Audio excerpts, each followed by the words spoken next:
107 में जो pre deposit था, प्रोवाइडेड दैट उसमें पेनल्टी अगर लगाई गई है तो आपको प्री डिपॉजिट करने की जरूरत नहीं थी। 122 में पेनल्टी लगा रही है, 129 में अगर पेनल्टी लगा रहा है तो उसके लिए अलग से प्री डिपॉजिट का कॉन्सेप्ट ऑलरेडी आ चुका था 25%। लेकिन हम लोग को पता है 129 में 25% सुपरफिशियल है, क्योंकि बॉन्ड आप देते हैं, रास्ते में गाड़ी पकड़ लेता है तो बॉन्ड देता है, बॉन्ड लेता नहीं है, वो बोलता नहीं 100% पेनल्टी दोगे तभी हम गाड़ी छोड़ेंगे। तो आप उस 129 में 100% पेनल्टी तो दे ही देते। उसके अलावा provided that in case of any order demanding penalty without involving demand of any tax, no appeal shall be filed against such order unless a sum equal to 10% of the said penalty has been paid by the appellant। अगर किसी order में tax interest penalty है तो tax का 10%, लेकिन अगर किसी order में सिर्फ पेनल्टी है तो पेनल्टी का 10%, टैक्स 0 है। मतलब टैक्स 1 रुपया, पेनल्टी 100 करोड़ है, तो टैक्स का 1 रुपया का 10% आप जमा करवा के आप जा सकते हैं। लेकिन अगर लिखा हुआ है demanding penalty without involving demand of any tax, tax 0 होना चाहिए, तभी पेनल्टी का 10%। अब 122 और 125 के में अगर आपको पेनल्टी लगाई गई है तो ऑब्वियसली टैक्स नहीं होगा, तो वहां पर आपको प्री डिपॉजिट 10% करना होगा। करेक्ट। अब 74 में कैसे सिर्फ पेनल्टी आ सकती है, या 74A में सिर्फ पेनल्टी कैसे आ सकती है?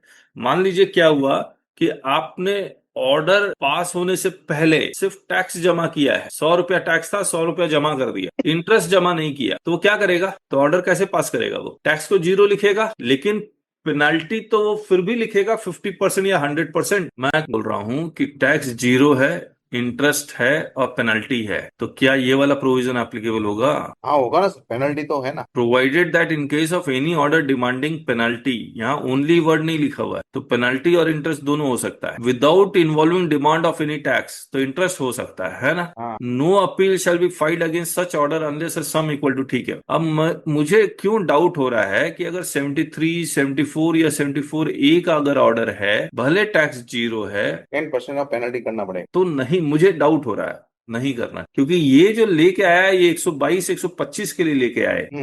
अगर बाई चांस इसमें भी अप्लाई कर देते हैं तो मैं तो यही सजेस्ट करूंगा, टैक्स 100% पे ही मत कीजिए, 10 रुपया छोड़ के बाकी सारा पे कर दीजिए, ताकि आपको पेनल्टी जो 100 करोड़ लगनी है, 100 करोड़ का 10% 10 करोड़ हो जाएगा। हाँ समझ रहे हैं आप? हाँ। क्या? टैक्स जमा कर दिया मतलब एडमिट हो गया। नहीं, मैं ये कह रहा हूं, मैं DRC 03 से मैं जमा करता हूं, मैं लिखता हूं कि I am just depositing, but I will dispute this amount, I am depositing so that interest meter हाँ हाँ। स्टॉप, तब है ना। सर हम ऐसा करते हैं, अंडर प्रोटेस्ट पे करते हैं। हाँ, और ये केस में फिर 10% पे करने की तो जरूरत नहीं है ना, आपने ऑलरेडी 100% टैक्स पे कर दिया है, फिर 10% का तो क्वेश्चन ही नहीं आता है। ये बात भी है। तो इसको इंटरप्रेट कैसे करें जितेंद्र जी? मान लीजिए आप कह रहे हैं कि आपने 100% जमा कर दिया, एग्रीड, टैक्स 100 था, आपने 100 का 100 जमा कर दिया।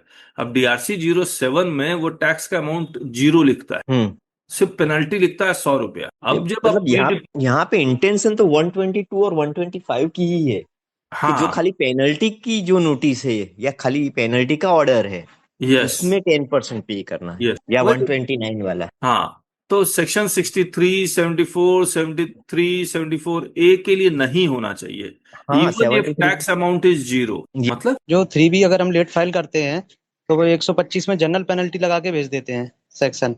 हाँ हाँ, 125 वाले में तो जमा करवाना पड़ेगा अगर आप चैलेंज करना चाहते हैं। जी sir. Provided that in case of any order demanding penalty without involving demand, तो इन सब के लिए 10%, सबके लिए।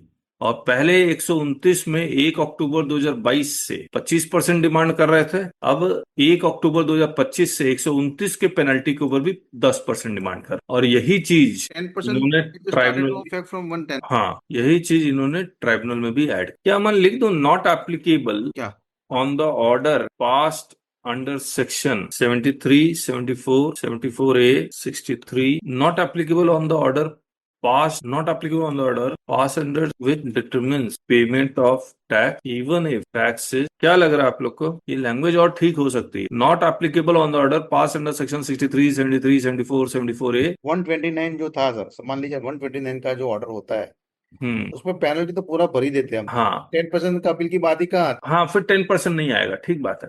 लेकिन मैं एक बात बोलना चाह रहा हूँ, 122, 125 is the order determining only penalty, these are the adjudication proceeding which is determining tax, interest and penalty. ये सिर्फ पेनल्टी डिटरमाइन कर रहा है। अब इस लैंग्वेज को बार बार पढ़ के एक बार समझना होगा कि अगर ये order which is determining the payment of tax, ये लैंग्वेज ठीक हो जाए, not applicable on the order pass under section 63, 74, 74 which determines payment of tax, and order being passed is nil since tax is paid, since 100% tax is paid before the order is passed। और जितेंद्र जी ने ठीक कहा, जब 100% tax पे ही कर दिया हमने तो फिर 10% और पेनल्टी का पेमेंट करने का क्या मतलब बना? ये तो अपील ऐसे भी जानी चाहिए। नहीं मैं